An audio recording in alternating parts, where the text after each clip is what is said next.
Hey guys, this is Scott and I'm here with another SoapUi video. This is video number 2 and today we're going to be going through some of the basic assertions that we can use for our tests. So most of the time when we send a test through SoapUi, it's sending a request to a service. The service is then performing some sort of logic. It might be calling other downstream services, performing calculations, a whole range of things, but then most of the time it's going to be sending a response back, and we're going to be asserting on that response and making sure the response is what we expect. So for these video lessons, we've got a mock service here, so we're actually just hitting a pretend service, if you like, and getting a response back. There are some other variances, such as services that send a message onto a queue, where we aren't getting a send and response back, but for the most part this is the normal process. So the reasons that we want to add assertions to our test is so that every time we run the test it just automatically completes these assertions. We don't want to be manually having to look at that response and saying, is that response correct? We want it to automatically check the response and then just tell us if it's passed or failed.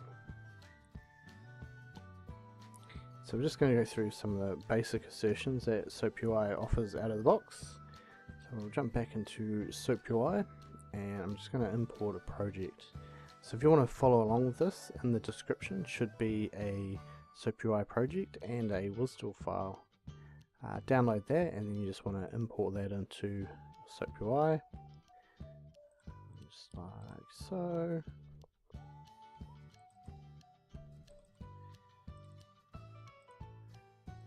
And you should get this pop-up box. This pop-up box is basically saying, hey, where's the WSDL?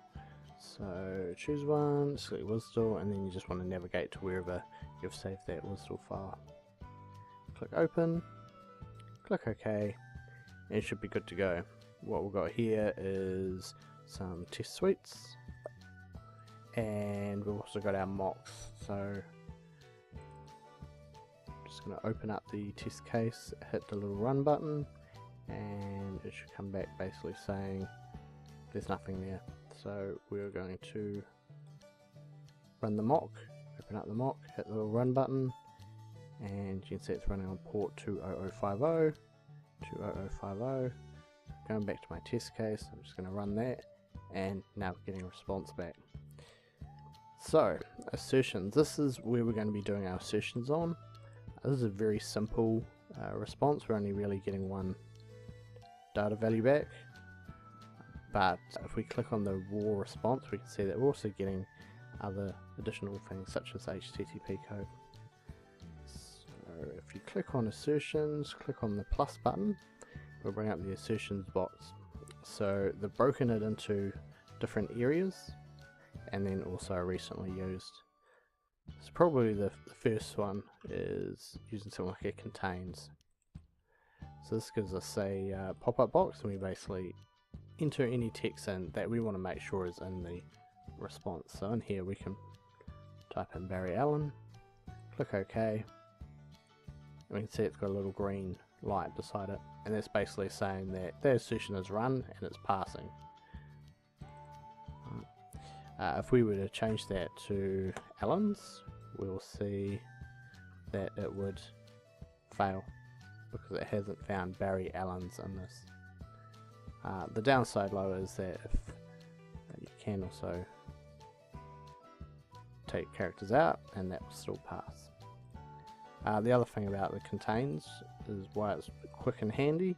You just have to use it with a little bit of care. If you've got a large response coming back, you want to make sure that whatever you've contains in here is only ever going to be returned once. So if we had two values coming back and they happen to be both Barry Allen and we wanted to check that it was in this line, the contains isn't going to do that for us. We'll need to use something a little bit more complex.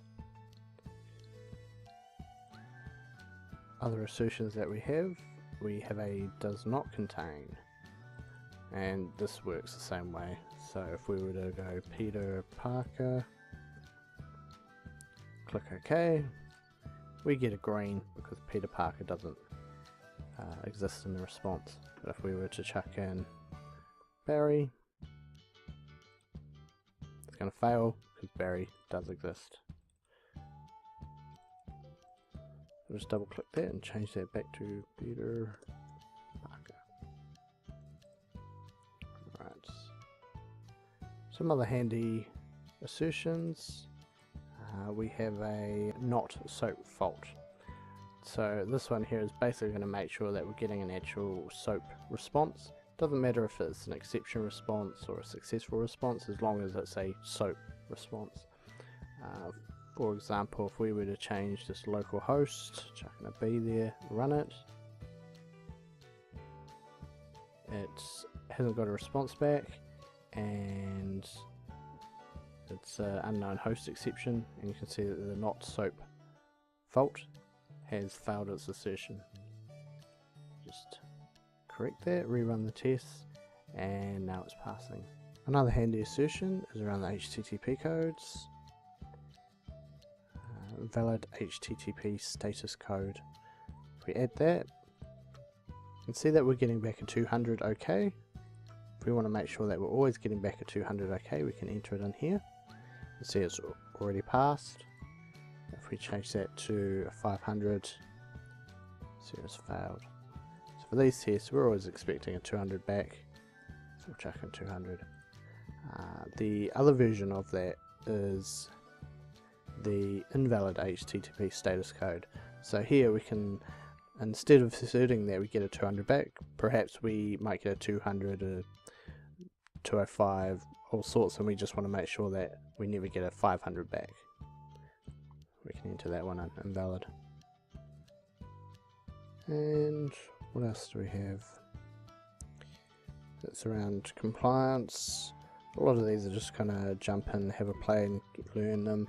Obviously script is probably that's where you're going to get into the more advanced assertions, and we're going to cover that in following videos. If you use that, you just get an open window and you'd actually write some Groovy script to do all the asserting. And you can use Groovy script to do all these assertions that we've just added.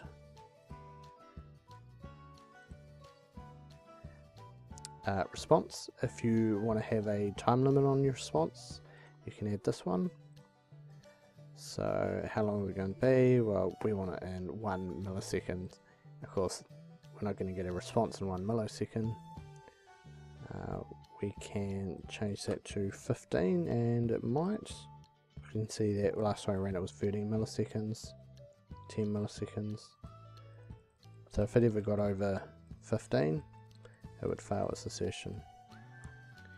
So there's just a few basic assertions that you can use, very easy to use and enable you to run the test and always have that response being validated.